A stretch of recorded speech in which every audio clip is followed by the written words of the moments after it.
Welcome to our first interactive leader session of 2014. Thank you so much for joining us. I'm Pat Gould, Managing Director of Marketing and Communications at the SOA. If you need technical assistance at any time today, click the Live Support button in the bottom left area of your screen or send an email to soa@compartners.com. You can also download the slides by clicking on the Download Presentation button next to that Live Support button. I'd like to start by introducing the SOA leaders on today's call. We have Mark Freeman, President of the SOA, Errol Cramer, President-elect of the SOA. We also have Greg Heidrich, the SOA's Executive Director, who may participate in the question and answer portion of this webinar. Let me give a quick overview on what Mark and Errol will discuss today. They will talk about some of the recent activities at the SOA, including a just-completed trip to Asia, as well as other events and meetings. They will also update you on the progress of some of our strategic initiatives and activities related to research and professional development. And as always, we will have a question and answer period. You can enter a question for us at any time by clicking the Ask a Question box area and typing your question there. It's in the lower right-hand corner of your screen. If you don't have a specific question, you can ask us to address a general topic. At the end of the call, we will ask you to take a very short survey about today's session. These surveys help us learn what you liked, what you didn't like, and what you'd like to see in future interactive sessions. With that, I'll hand it over to Mark to get us started. Mark? Thanks, Pat. I had the pleasure of visiting Asia recently with Greg Heidrich. As you may know, we're working to reframe our relationships in Asia, recognizing the economic growth impacting the increased demand for actuarial services. On this trip, we visited Hong Kong and Taipei, where the SOA has done quite a bit for the actuarial profession and has very good ties. In Hong Kong, I spoke at the meeting of the Actuarial Society of Hong Kong, and we talked with both representatives of the Actuarial Society of Hong Kong and the SOA's China Regional Committee. In Taipei, we spoke with leaders of the Actuarial Institute of the Republic of China, which is Taiwan's National Actuarial Association. In both places, we made plans for future collaboration in both basic and continuing education. In Taiwan, we also visited a university, Fengchia, which has strong ties to the SOA and presented it to their students and faculty. We also agreed to be a sponsor for the East Asian Actuarial Conference, which is coming up next fall. Other things this year in terms of just international activity I thought I'd talk about are that we're going to determine where we can go with a memorandum of understanding that the China Association of Actuaries asked us to sign, and we're likely to hire a full-time actuarial liaison in Beijing at some point, just like we currently have in Canada and Hong Kong. Also in the international arena, we intend to increase our focus on other areas in Asia, assess possibilities in Latin America, and think about how to build our research strategy outside of North America. Morning. Hi, this is Errol Cramer. In terms of our member and candidate networking, we've conducted some interesting meetings this year. As far as actuarial clubs, we've been to the Chicago Actuarial Club, the Actuaries Club of Philadelphia, Michigan Actuarial Club, North Carolina's Triangle and Triad Actuarial Club. We apologize that we haven't got to your club yet, but we found these are very well received opportunities for us to talk about the society and hear some input. Also, what we find is that employers are inviting us into their companies to meet with them and their actuaries. We've done that this year with Prudential and Voya being the former ING US. On the outreach to students, we've been to University of Nebraska, Cornell in New York. We've been to University of Pennsylvania and Philadelphia, to Penn State, Wisconsin-Madison, and we'll of course do a variety more this year. Last week, I was up in Hartford, Connecticut for what we call the Candidate Connect. It's a very popular program where we invite candidates who have maybe taken at least a couple of exams, as well as prospective students or candidates, and we always have sellout attendances. Mark? Okay, thanks, Errol. I'm going to talk a little bit now about some meetings we had recently with some actuarial associations. Just a couple weeks ago, I had the opportunity to attend a meeting of the International Actuarial Association, the IAA. A strong and effective IAA is critically important to the profession today, particularly in two areas. The first is with respect to relationships it's building with supranational organizations such as the International Association of Insurance Commissioners. The second is the IAA's assistance to emerging economies intended to strengthen the actuarial profession around the world. I also, right after the IAA meeting, was the International Congress of Actuaries meeting, which was also in D.C. This was hosted by the Casualty Actuarial Society. This meeting brought together actuaries to discuss a wide range of topics from uncertainty and longevity to healthcare, risk management, and also the insurance industry's changing business and regulatory landscapes. Okay, now we're going to talk a little bit about some of the updates on initiatives. The first one's the Blue Ribbon Panel. The SOA commissioned a Blue Ribbon Panel on public pension plan funding. We gave the panel two charges. The first was to identify the primary reasons why currently most plans are underfunded. The second was to recommend prospective solutions, including where actuaries play an important role. Bob Stein, an FSA and a member of the Academy, chaired this independent multidisciplinary panel. We released the panel's report to members and the press on February 24th, and so far we got what we hoped for, which is a dialogue among public pension stakeholders that seek to improve public pension plan funding practices. Members received a copy of the report in the mail. If you didn't get one, let us know. But I got mine a little while ago. To see the latest media reactions on the report, visit SOA.org/Blue Ribbon Panel. And this effort's a great example of the SOA taking a more prominent role in performing research to inform public policy. The next one on here, the Cultivating Opportunities for Actuaries initiative, this is hopefully going to lead to developing new and emerging opportunities for actuaries. This initiative addresses two primary audiences. The first are actuaries who are interested in changing careers mid-career, and the second is with respect to retaining promising candidates who are interested in non-traditional actuarial jobs, who might take a couple of our exams and then go off with some other type of profession.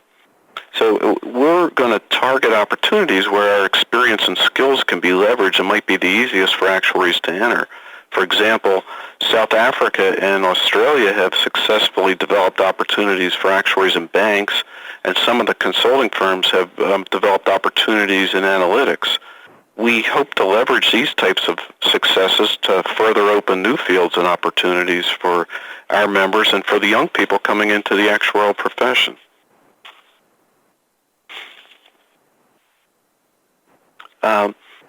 The next one is general insurance. I'm going to give a little bit of a history lesson here. In March of 2012, the SOA board decided to develop a general insurance specialty track. So I'm going to talk about why we did it, where we are on this, and where we're headed. On the why part, we did it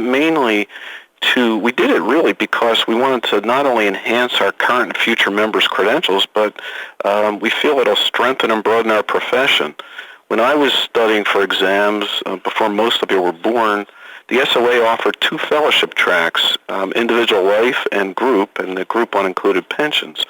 Since then, we've expanded the tracks to cover the central topics of the profession, but with one glaring omission: property casualty or general insurance. By adding a general insurance track, we filled that hole, and now we offer students access to an educational foundation covering all of the key current areas of actuarial practice. This additional track is important because it allows students a choice as they consider the focus of their careers. Previously, like in my day, students had to commit to a career in general insurance at an earlier stage or risk some time studying exam material that wouldn't transfer between the actuarial bodies. Now students can delay that decision until they start taking fellowship exams, and then they'll have some experience on which to make an informed decision on their area of focus. The general insurance track also affords students flexibility to change their area of practice without having to obtain a second credential. This flexibility also benefits seasoned practitioners by enhancing the integration of research and practice development between general insurance and other specialty tracks. Topics ranging from risk management to financial reporting to pension funding have all benefited from cross-disciplinary research that's fostered by the coexistence of diverse SOA practice areas. Addition of a general insurance track will enable more of this cross-disciplinary activity and opportunity, and this will be especially valuable to actuaries who work in multi-line insurers. In many parts of the world where the SOA is already strong, distinctions between practice areas aren't nearly as sharp as they are in North America. This is particularly true in the developing economies of Asia and South America, where as the middle class grows, general insurance is often one of the most rapidly growing actuarial specialty areas. We want our students and all members of our profession to be able to participate in these opportunities wherever they live and work. And the SOA is not alone in covering all practice areas in their system. Almost every other actuarial organization, other than those based in the U.S., have gone down this route. We now, as to where we are now, we have 2 full-time general insurance actuaries on staff. This year we published our first textbook in general insurance reserving and rate making. It's 1,300 pages, and we just had our first sitting for that exam. We also made our application of statistical techniques module available for candidates. And in February, we held the Introduction to General Insurance exam. And this spring, as we're talking, we're offering 2 other exams, a financial and regulatory exam and one on advanced topics. So that'll complete our offering. And besides textbooks and exams, we're trying to get the NAIC in the U.S., OSFI in Canada, and other global regulatory bodies to accept actuaries coming through with our track as being able to assign regulatory reserve opinions. And eventually we'll expand our research capabilities into general insurance. Errol, do you want to take the next one? Sure. In terms of member engagement, talked a little bit about our direct communication. Another very valuable input we have to our members, and not just members but also candidates, is in our somewhat annual survey, and I'll be able to give you a sneak preview of the latest member and candidate survey findings. The objectives of the survey are to, 1, better understand our members and candidates' satisfaction levels with the society and activities in general. Second, to assess how well the SOA is performing in its core areas, its operations and strategies. And third is to get feedback from the members and candidates on how we might better meet your expectations and needs. So let's look at some of the results. What we also like to do is we look at a trend. As I said, it's almost annual, and we've got about 6 or 7 years of data on a consistent basis. Also, what we did new this survey is allow respondents the opportunity to describe why they are more or why they might be less dissatisfied than they were in the prior survey.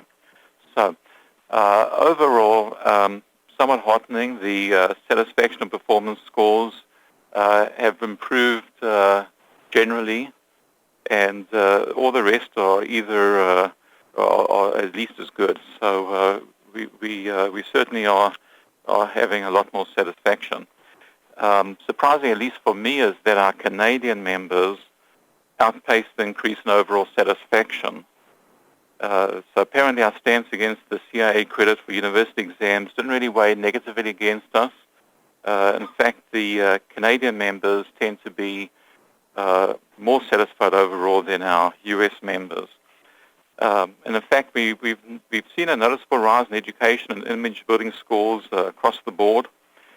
In terms of what drives member satisfaction, the key drivers are, how we deliver our education, professional development as well as education, our communication with members, and maybe not so much the favorable side, but a key driver is our relations with other organizations. In terms of public policy research, we have overwhelming, over 80% of our members affirmatively support what we're doing, and the rest are mostly negative or just don't know. So we see this as a vote of confidence in us staying our course. In terms of our learning strategy, we obviously see this as a core responsibility of the SOA. This year we're embarking on a education philosophy that all guides our development of a curriculum, what our content is, how we test, and how we deliver our training. It also guides our treatment of how we support our members and candidates, as well as outline roles and responsibilities of the various stakeholders. So the philosophy is going to provide the basis for the work that a task force will then use to complete and build out a learning strategy based on our current assessments.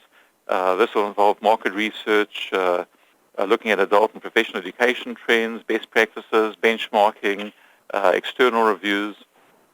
As far as the timeline goes, our learning strategy development will be discussed by the board. There'll be input and feedback throughout the year, and we want to make sure that we can get started on first implementation phase in 2015, so we don't want to sit too long on this process. Mark? Okay, Errol. I'm going to talk now a little bit about, give everybody a research update. These are a few examples of some recently completed research. The seventh Emerging Risk Report from the Joint Risk Management section looks at the new risks gaining a foothold on the minds of risk managers across the globe. Most notably, rapidly changing regulations and the risk of cyber attacks may be slowly replacing the risk of oil price shock and other economic risks, which were of major concern in our first survey. The SOA has also released the exposure drafts of the RP 2014 mortality tables, including an improvement scale. So if you're a pension actuary in the U.S., you should review the findings of this. The SOA is receiving comments on these exposure drafts until May 31st this year. A few months ago, we hosted and I spoke at our Living to 100 research symposium. This symposium focused on the science and biological processes behind longevity. Besides having actuaries, we had doctors, lawyers, economists, gerontologists, financial planners, demographers, scientists, and academics from all around the world. In terms of new research, we've begun to release a series of short reports on retirement risk, which cover phases of retirement, widowhood, and retirement personal risk management strategies. Let's thank the SOA's Committee on Post-Retirement Needs and Risks for this. In fact, we recently met with the Consumer Financial Protection Board to walk through all of this post-retirement risk research, and they might use it as part of their consumer education work.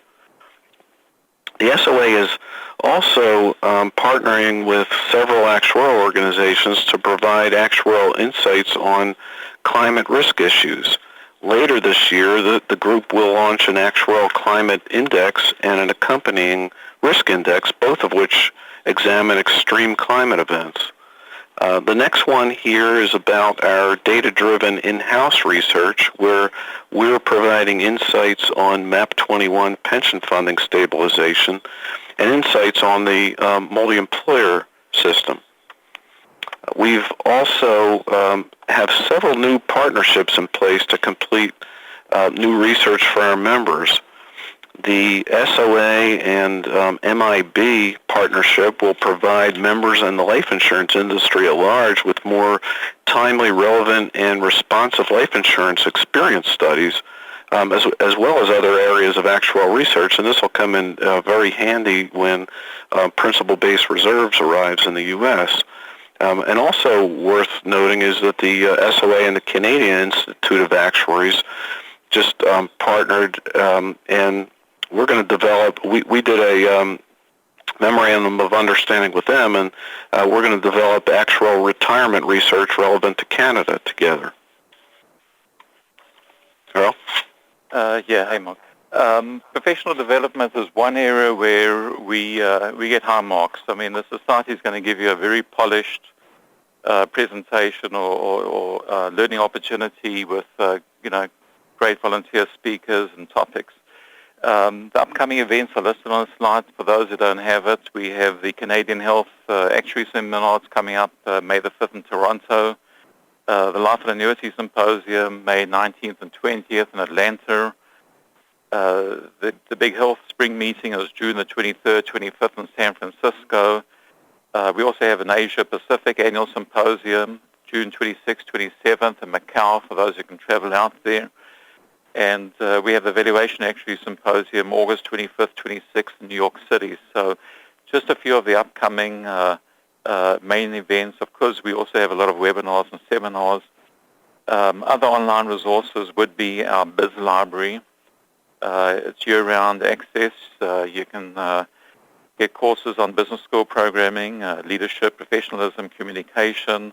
And as I mentioned, we have a lot of webcasts, and some of those available online as well. We have e-courses, podcasts, virtual sessions, etc. So we try and provide a comprehensive, PD availability. I think that's our prepared remarks, and now we're going to take Q&As. Very good. Well, thank you, Errol and Mark. We would like now to open up the discussion to your questions, and we have gotten a few in. But again, if you'd like to submit a question, just click on the Ask a Question box, type in the question, and hit Go. So let's start with a question, Mark, on the Blue Ribbon Panel. Can you talk a little bit more about the rollout of the Blue Ribbon Panel report, and if you can, how the SOA itself might react to the recommendations that are in the report? Sure, Pat. But before we formally release the report, members of the panel and SOA leaders discuss the report with the leaders of the other actuarial organizations in the U.S. as well as with the Actuarial Standards Board and the ABCD. Since then, we've met with various stakeholder groups, including congressional and Senate staff members in Washington, governors' offices, the Republican and Democratic national committees, and members of organizations that represent state and local municipalities. One very notable meeting very recently was with the Undersecretary of Domestic Finance at the U.S. Department of Treasury, Mary Miller. Mary and members of her team spent an hour with the Blue Ribbon Panel Chair, Bob Stein, and me, along with Greg Heidrich. Mary was very engaged, and she said twice to Bob, thank you for your service. The panel is continuing to reach out to others interested in this issue to offer briefings on the report. And as far as, I guess, what our next steps are, the SOA board hasn't yet taken any position on the recommendations in the report yet, but and it may do so in the future. At a recent meeting of the board, it discussed exploring opportunities for stakeholder outreach and developing educational opportunities on funding issues for plan trustees. We're also likely to have a webcast for at least our members, and if we're lucky, we'll get the Academy and Conference to jointly sponsor such a webcast where we can showcase not only the Blue Ribbon Panel's report, but also those two organizations' important work on the subject. So I'm working on trying to make that happen. Great, thanks, Mark. Errol, you talked earlier about the Candidate Connect event, and one person heard it as Canada Connect, so I wanted to make sure that they understood that it was an event for students and candidates. But on that point, can you talk a little bit more about what we're doing in the Candidate Connect area? Yeah, sure. It's a, I guess as Pat said, it's a event where candidates who have gone through a couple of exams, as well as people who are looking to come into the profession. They could be students, they could be people who are currently employed in other fields, but where they can spend half a day and get to hear about what it takes to become an actuary, what the Society of Actuaries is all about. There's also a panel of experts in different actuarial fields, board members, who can talk about the profession and its opportunities, real-life experience, and also we have new graduates, new members, who can then talk and give a perspective of what it took to become qualified. We find it's very popular. It's really better than going on site, just be an actuary or whatever, and one gets a lot of questions. I mean, these are very motivated people who are really seriously considering becoming actuaries, and we feel if we can get out to them and reach them, we'll have a much better retention level of those who think of becoming an actuary and actually follow through. So in terms of the frequency, we do a couple of standalone ones. We're going to have 2 standalone. By standalone, we set up a center, Hartford and Atlanta this year, and we invite people to come. We also have them in combination with other meetings. They have the Spring and the Health meeting. That's when we know people are going to be there. The VELAC is another place in the annual meeting. So, in any case, as I said, that's an outreach to prospective members.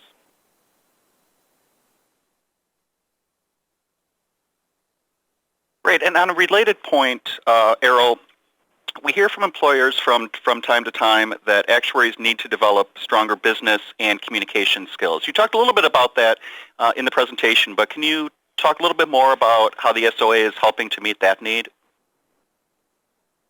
Yeah, and actually this is a point we brought up in Candidate Connect, and some people ask questions about that because we keep repeating that being an actuary is not just about being a technician or technically proficient, but it's being a business person as well. And so the obvious next question that comes up is, well, how do they get that, how do they acquire those skills besides on the job? You know, given employers often look as differentiators when they get new hires. Some of it we already cover. Anyone who becomes a fellow will have to complete the DMAC. That's the decision-making and communication module.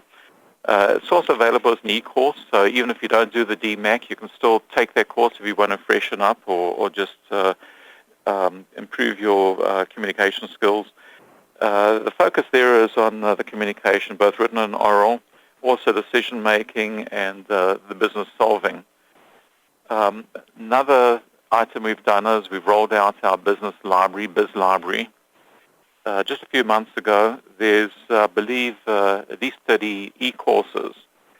This was developed by an outside vendor, Skillsoft, and it covers a range of, as I said, business skills, leadership, communication, management.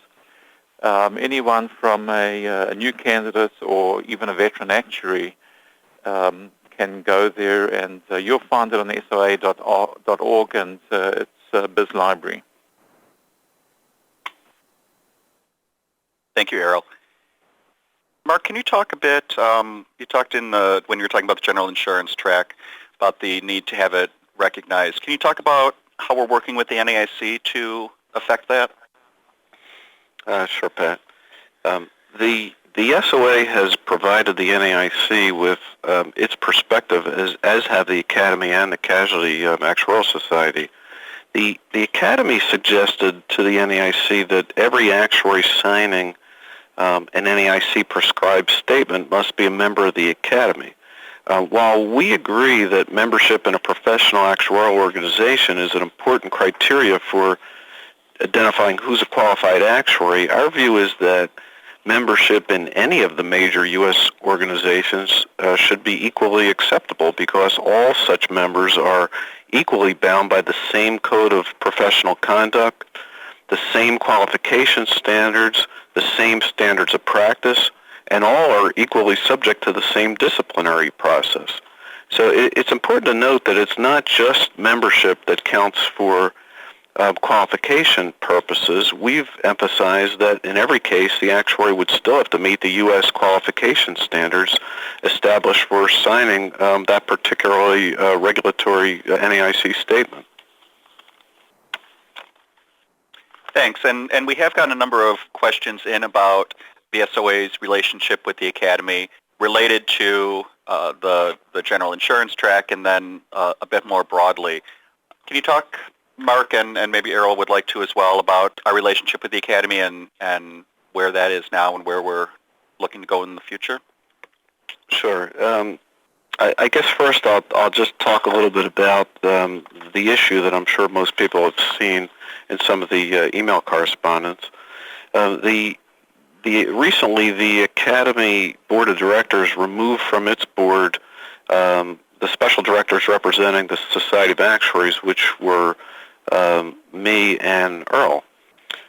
So, just to give a little background on this, there are currently 5 U.S.-based actuarial organizations, and each has its own mission, visions, strategies, and memberships. And, in my opinion, this is 4 too many. And I believe my opinion is shared by some major employers. But in any case, all these organizations share a common goal of advancing the profession. But it's inevitable at times their needs and interests don't always align. So in a note that the Academy leaders sent to the SOA board, the Academy said it removed the special directors because of the pursuit of some of the SOA strategic initiatives. While I don't know exactly what the reasons were because I wasn't in the room at the time, the most obvious potential reasons were that they don't like our role in public policy, and they don't like the fact that we're saying something slightly different than they are to the NAIC with respect to qualifications to sign a regulatory financial statement. Although the Academy's decision, board's decision, isn't necessarily the path that the SOA would have chosen, we do accept it. The SOA greatly values the work the Academy does on behalf of the profession, and the many joint members place a high value on their Academy membership. But we do continue to collaborate with our Academy colleagues on many initiatives. For instance, we're currently working with the Academy on valuation mortality tables for the NAIC. We've joined resources to manage the economic scenario generators that a lot of the U.S. people use for regulatory reserves and capital. We're working together along with the Canadian Institute on a new climate index or risk index project that'll launch later this year that I talked about a little bit earlier. And also we're finalizing a joint longevity calculator that we expect to release by the end of this year.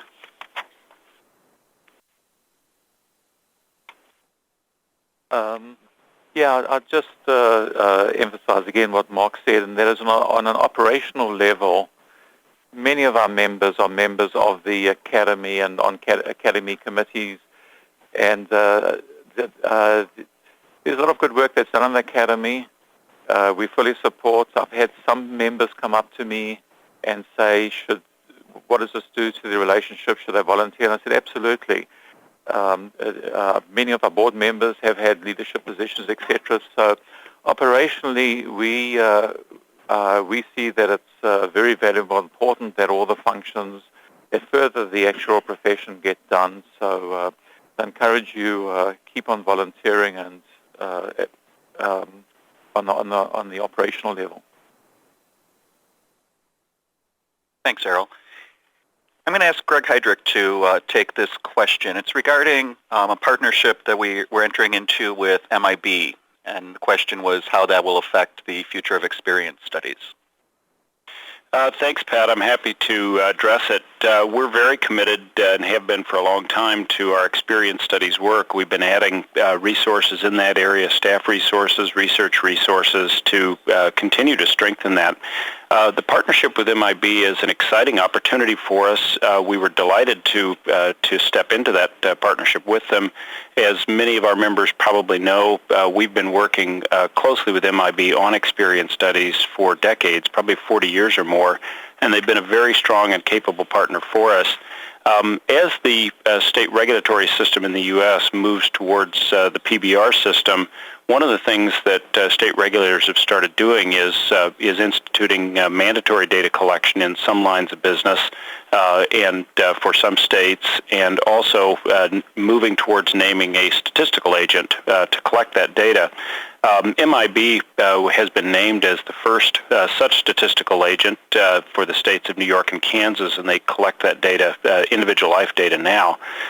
What this agreement allows us to do is, the SOA to do, is to begin working more closely with them to have access to that data, which means that we will have the ability to have access to a more complete data set on a regular basis that's routinely being collected, which also means that we can make the experience studies, base them on a better set of data and do them more regularly on a more routine basis. So we look at this as an opportunity really to expand our capabilities significantly in the experience studies area, in this particular case for individual life products, but perhaps there will be other opportunities down the road. So we think it's a real strengthening and gives us a great opportunity. Thanks. Mark, a question about whether there might be an initiative the SOA would look at in the future regarded to demography and tying that in with economic security and other related areas. Can you talk a bit about that? Yeah, I guess I put this into one of the things I talked about earlier, that we have a Cultivate Opportunities initiative, and that's where we're trying to expand opportunities for actuaries. And this team, this Cultivate Opportunities team, is actively in a research phase looking at areas where our actuarial skill set can be utilized. They're still finalizing their primary focus, and they've started to identify ones that can be considered. And this Cultivate Opportunity team is going to report their findings to the board in June and October. And they're currently, like I said earlier, they're looking at examples where actuaries have already pioneered movement into non-traditional roles.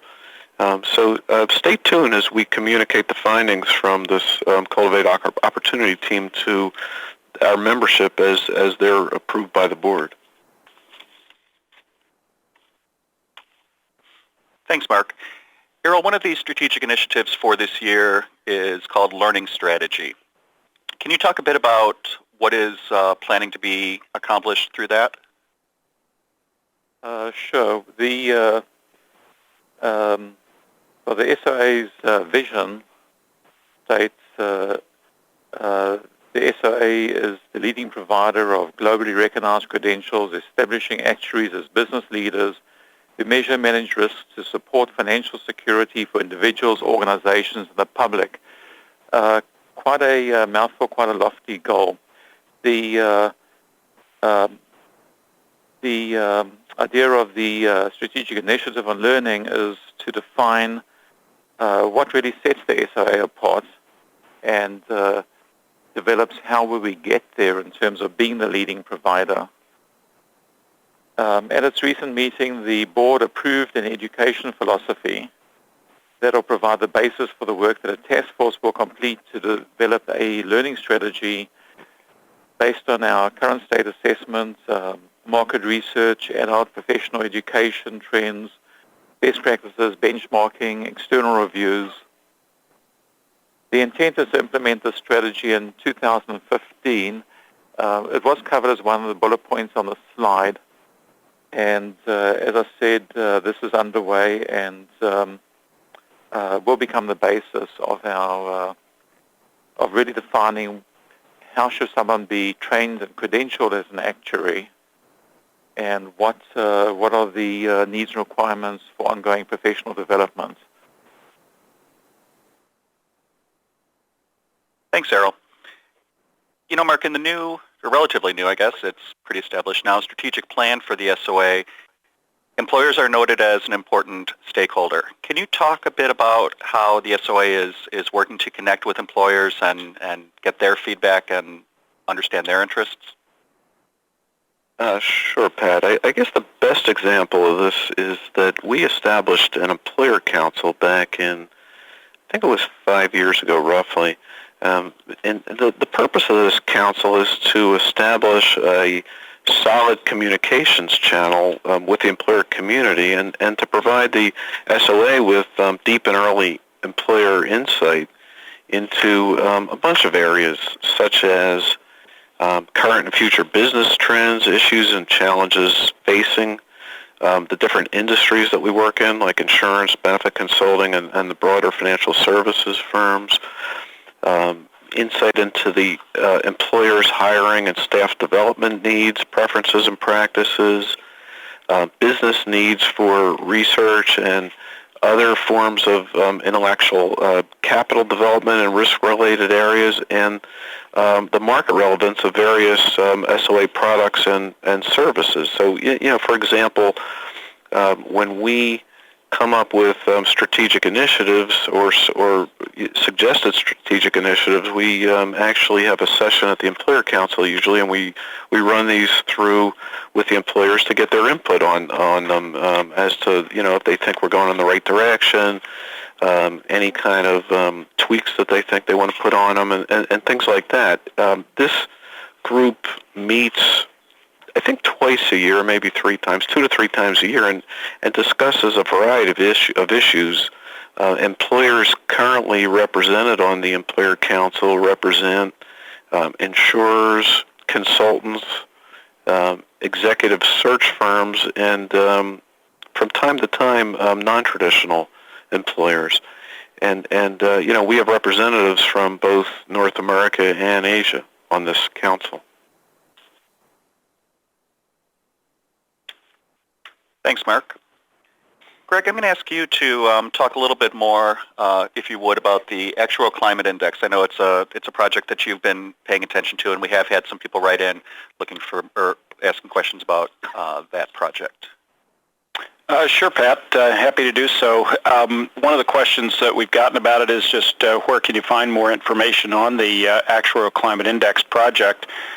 This is a project that's been underway for a couple of years now, working with all of the other actuarial organizations in North America through the North American Actuarial Council. The organization completed and released the first part of this research, which is really a survey of existing literature on climate indexes and measurement of climate change last year, and that's available on the SOA's website, SOA.org, under the Research tab. The index that's being developed is the next step in that project, and it's still under development, although it's nearing completion. As soon as it is completed, we will be releasing it to members and posting it on SOA.org for any members to have access to it. But in the meantime, if whoever submitted that question wants to just send me a note, I'll make sure that the appropriate research staff member reaches out to you to talk to you a little bit more about it. You can find me on the SOA website, I think, but just send me a quick note, quick email, and I'll be happy to get the research staff in touch with you. Thank you, Greg. Mark, we've had a comment come in where someone believes that to the extent that the SOA is becoming even more of an international organization, that increases the importance of having a national organization such as the Academy. Can you provide some perspective on that? Sure, Pat. While we are clearly we're an international organization, we really have strong interest wherever we have a significant set of members. So we're becoming more international, but the largest single block of our membership by far still resides in the U.S. The last I looked, I think it was something like 70% of our members are in the U.S. So as a result, we maintain and will always maintain a strong commitment to the U.S. and to how our members practice and are represented here. Great. Thank you. Errol, as we talk about relationships with other organizations, we have had people asking how we are working with the Casualty Actuarial Society. Can you provide some thoughts on that? Sure. We continue to work closely and collaboratively with the CAS on many matters of mutual interest.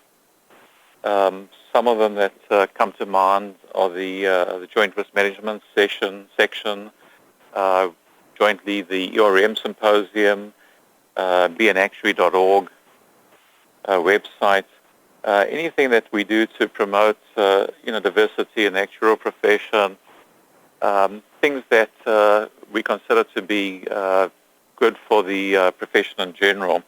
The CAS were the lead sponsors of the International Congress of Actuaries 2014, which was a couple of weeks ago in D.C.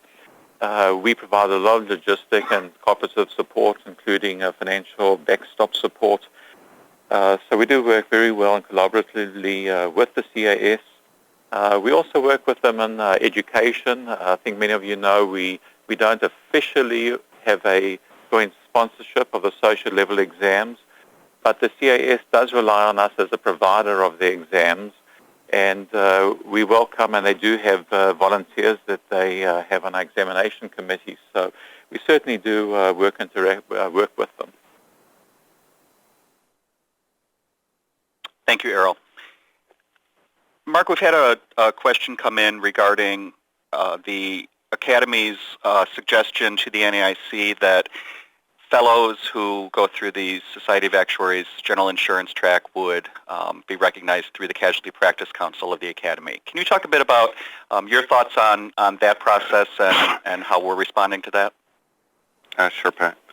As I mentioned previously, we're working through the NAIC to get them to have our general insurance track recognized as satisfying the educational requirements for signing property casualty opinions required by U.S. regulators. And until then, actuaries completing our general insurance track, until then, meaning that they would approve this, actuaries completing our general insurance track and having the requisite experience can have their qualifications reviewed and acknowledged by the Casualty Practice Council of the Academy. This is a mechanism that has been in place for many years for actuaries who did not come through the CAS system. We anticipate this will be a short-term solution. We don't think it's a long-term solution because this mechanism isn't set up for taking too many members through. I don't think that over the years there have been that many actuaries that have gone through this track. So, but we do think it's a short-term solution. Thanks. And Mark, we also had a question about the University Accreditation program review that the SOA did. I think there are some members who don't know that the SOA board made a decision on that. Can you refresh our memories? Sure, Pat. First, let me give you a little bit of a history here. If you want to attain fellowship in the Canadian Institute of Actuaries, the most common method is that you need to first come through either the SOA or the CAS pathway with a fellowship exam on Canadian developments. Then you need to pass a Canadian Institute professionalism requirement. So, most Canadian Institute members are also either our members or CAS members. The Canadian Institute decided to give credit for most of the pre-associateship requirements by allowing candidates to attain certain course grades if they were at selected Canadian universities. The Canadian Institute then asked the SOA whether we would also give credit to those students who received university credit of having to pass an exam. So that's kind of complicated background, and as a result, our board studied this for about 2 years, and we did vote in October to decline their request. Our board determined that continuing with our current pathway to membership is currently the most effective way to control and maintain the unique value of the SOA credentials consistently throughout the world. A large majority of members, candidates, and actuarial employers told us that the value of the SOA credentials is tied to the unquestioned rigor of the SOA exams and to the fact that all candidates take the same anonymously graded exams to become an SOA member.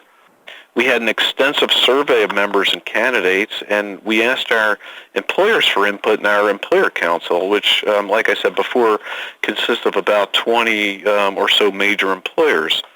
So, the SOA is going to consider alternative education and validation routes in order to have a state-of-the-art education system, and in doing so, we'll take input from the Canadian Institute of Actuaries and our other partners. And, just something that Errol had talked about earlier, which he said that in our last survey of membership, the largest increase in satisfaction actually came from the Canadian members. So a lot of them were, and they said this in some of their notes, so this is somewhat anecdotal, but a lot of them did put in the comments that they were happy with the decision that we made on UAP. Thanks, Mark. Errol, can you provide a bit of an update on what might be new in the e-learning system that members and others would be interested in hearing about?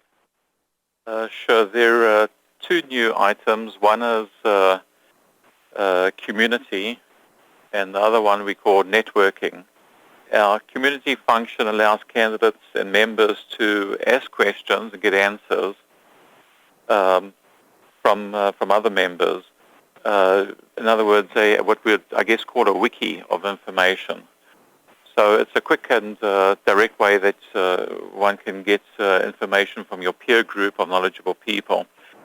The networking function connects candidates, mostly candidates, with FSAs and ASAs in their geographic areas. So it allows people to connect with people who may help and guide them with questions and mentor them or just be a resource. It could also be a way for candidates to link up together in study groups. So a couple of hopefully good resources for our members and candidates. Thanks, Errol. Mark, we had a question come in from someone who has read the report of the Blue Ribbon panel and noted that what he or she, I don't know, thought was missing was the issue of a conflict of interest that could be created by government officials who are accepting financial support from unions, and wondered why the panel didn't look at that particular issue. Pat, I can't specifically speak to why the panel didn't address that issue, since their deliberation was independent of their deliberations were independent of the SOA. However, I do remember they did focus on plan governance, and these included recommendations that contributions are actually paid, that trustees get more sufficient information to understand the risks in the plans, and that there's more training for pension trustees. Thank you, and I think we have time for one more question. And I'm just going to throw this out as an open-ended question to both Mark and Errol. As we wrap up this session, is there anything that, as you've been out talking to members, candidates, employers, and others, that have particularly struck you during your years as president and president-elect?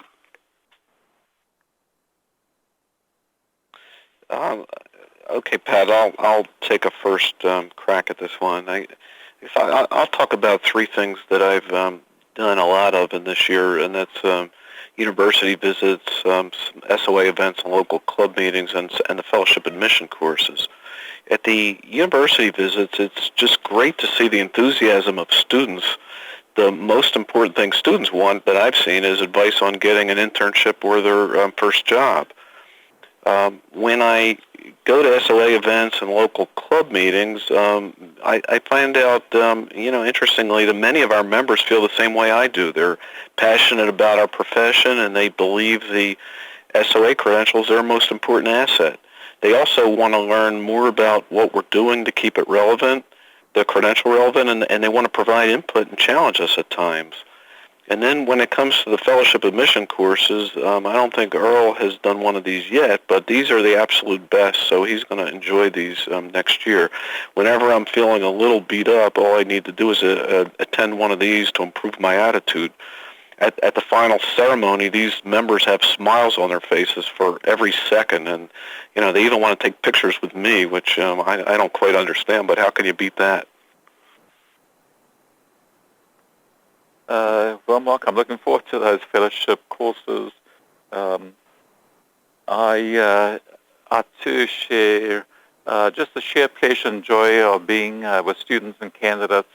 A lot of energy, a lot of enthusiasm. Ours is still a very not well publicized or well known profession and industry, and even though we take it for granted, having many decades of experience ourselves, we always have to remember when we meet with candidates and students, we need to give them a lot of perspective, and they just want to, like sponges, soak up all this information on, what does it really mean to be an actuary? And from my side, they want to know, so you're chief actuary, so what do you do? What does that mean?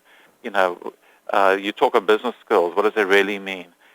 A lot of things we can do to help and train and encourage people, and as we get the best and brightest, I think we maintain the core of our profession, having very high-quality people.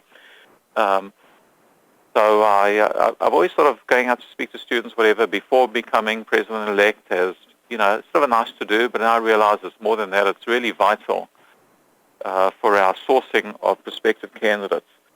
In terms of members, I've got a loud message over and over from members, and that is, we value our FSA. Don't cheapen it. Don't make it easy.